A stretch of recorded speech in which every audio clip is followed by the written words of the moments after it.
Hi everybody, so induction hobs versus gas hobs, which ones are better? We've just been through the agonising decision of deciding which one we wanted for our house, and we've just gone for this induction hob here. I will tell you why in a minute, but for a limited time only, because we're doing our extension in stages and our kitchen in stages, as regular viewers will know, we've actually got a gas hob in this kitchen and an induction hob in this kitchen fully operational at the same time. So it's the perfect time to actually perform some tests and not only tell you about the differences but hopefully show you about them too. So if you're trying to choose between the two, or you just want to know a bit more about induction hobs, stick around and hopefully you'll find this video useful.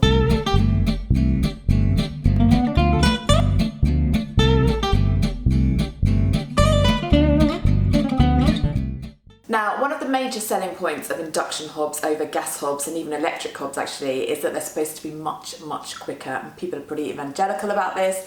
So that's the first test that we're going to do, and I've got half a litre of water here, cold water, so I'm going to try and boil those at the same time on the same heat on each of them, and let's see how much quicker, if at all, the induction hob is. Now I'm at the old gas hob. It's looking a little bit past it over here. This is like the old town of our house. Had this in here for about 10 years, so it's done quite well, missing a few components, but otherwise it is still going strong actually. We will give it that, but I'm going to put half a litre of water in this pan as well. Right, so just to prove that there's no foul play going on here and that we're doing it as fair a test as possible, I've got this infrared thermometer, and it's a laser device, so we can just point this at the water and check that we've got a pretty similar reading. So that's 19.2 on there we go. Okay, so the induction hob is reading at 18.9, so if anything the induction hob is at a slight disadvantage because it's ever so slightly cooler, but we know that we're starting from pretty much a level playing field. Let's go. While they're just coming to the boil, I thought I'd just tell you about the things that were putting us off getting an induction hob, because there were a few things that really held us back and made this a bit of a difficult decision for us.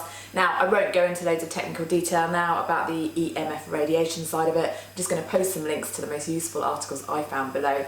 But basically, if you don't know that much about it, you can easily be put off by things you see around speculation that the radiation they emit are harmful, but actually, really, most of the scientific evidence suggests that's not the case. It's a spectrum of risk with these things, and it tends to get lumped into the same thing, but really the levels from an induction hob, unless you were kind of lying on it all day and cooking yourself, yeah, you're really not at any harm. So let's have a look how they're getting on. This is starting to bubble now. Okay, over here we're not quite there yet, so far the induction hob looks like it's winning. What we've done is when we turned it on, you can give it another little nudge up, and that puts it on P, which is like a power setting, so if you do want to boil something really quickly, you have that option. That is really coming to the boil now. I need to find my thermometer again. Let's have a look. Where are we at with this one? Okay, we're on 95.1 on the induction hob now, and we're on 83.8 on the gas hob, and that's about 2 minutes. That was about 2 minutes 15 in. So take another reading. 95.9, 91.8. So we're nearly there with the induction hob. I wonder if by 3 minutes, I think definitely we'll be done with this one. 97.1. Okay, and as we start to hit the steam with this, it doesn't work so well. But the bubbles coming out of this one are suggesting they're there.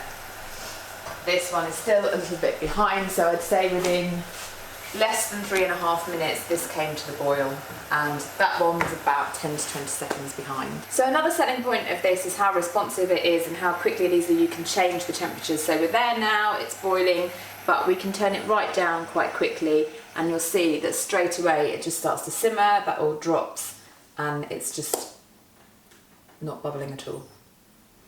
Now that we've turned this off, there's a little H that shows up on the display here, and this is something quite interesting that I think a lot of people don't understand about induction hobs, perhaps until they have one, and that's that the hob itself doesn't get hot. What the heating process occurs via a reaction with the pan. Hence, you have to have the right pans when you're working with an induction hob, because it's a magnetic process. They've got to be ferrous metal basically, so not all pans will work. That is an added cost to consider, that you may need to replace all of your pans. but it means that the actual surface itself doesn't heat up when you turn it on. So that one's got an H because it's hot from where we were just using it, but the heat in that actually comes being transferred back from the pan, so that's why it would be hot to touch, and I wouldn't touch that now until that H has disappeared. But let's say we turn on this one at the front, which we haven't been using, and I can then put my hand on that, and that's absolutely fine. It won't burn because it won't get hot until it starts heating that pan, and then that heat is transferred back to it. So that's quite important to understand. And actually these do cool down pretty quickly as well. So in terms of being a hazard, that disappears fairly rapidly, which is obviously just a good thing, particularly if you've got young children around your house. One thing some people have complained about with induction hobs is the noise, so I'm just going to show you just so you can actually get a sense of how much a problem that is or isn't. So I've just turned that on, we've just got some water in there again, and you can feel the coils give off that noise, but it's not, you know, to have a problem with that, you'd probably have to perhaps have some kind of hearing problem. You know, maybe it would interfere with a hearing aid or something, I'm not sure, but it's not something I've even really noticed, to be honest, and it doesn't bother us. Kitchens are pretty noisy places generally anyway, right? From a cleaning perspective, that's another major advantage of the induction hobs, in that you can just mop up straight away. So it's quite hard with the gas hobs, they get really mucky, it all gets encased on there, it's quite a big cleaning job afterwards. But anything that spills over, you can just mop up as you go, particularly around the hob that's not hot, and then you can quickly, once it's cooled down, clean up afterwards and it's white clean. You do have to be careful not to scratch these. Got to be honest, most people I know who've got an induction hob have scratched it and have been quite gutted about it. That is one of the disadvantages of it. You've got to kind of, we're trying really hard to look after it, but you know, I'm also concerned to the point that probably at some point it may well scratch, but we're hoping that we don't reach that point. It is beautiful, it's really sleek looking, we love this. So the oven part of this range cooker, as regular viewers of this channel will know, we've been taking some time building our extension, but consequently now that we've got to the stage where we're buying the appliances, because we're buying things piece by piece, it's easier to kind of spend a little bit more money on them because you're not in for all those costs at the same time. We've also been saving some money. We've ended up building the kitchen ourselves, completely not planned, and I'll talk about that in another video. We've gone for the IKEA units in the end. We found a really good worktop company that cuts it all to size, so we realised almost by accident actually it wasn't that difficult to do ourselves, but that means we've been able to spend a bit more on the appliances. Now this is a Smeg range oven, and Smeg is a bit one of the slightly pricier brands. Obviously the kind of design you're paying for a bit as well, but this had really good reviews. We really love it, even for simple things like frozen fish, completely different out of this oven than out of our old gas oven. The way it cooks, you've got all these different options. You can cook from just below, just on top, from the sides. There's almost too many options, and that is one slight peeve perhaps that we've got with it, is that although it comes with a huge thick manual, it doesn't give you that much practical information about how to cook things. And we've actually found that some very passionate people who use this oven all the time have actually started to write their own instructions to it, so I'll link that down below as well. There's a really good blog with basically how to use this oven guide, so we've been relying on that a bit more, and we are getting to grips with it. We love it, you know, just because it's complicated doesn't mean we shouldn't use it. But yeah, Smeg, perhaps you could do a little bit more to help us out. So another important test for us, we make pancakes in this family pretty much every day, so we have noticed since we started making them on here, they are a lot nicer, they're a lot cleaner, so I thought I'd just show you the difference. Oops, got a bit of shelling.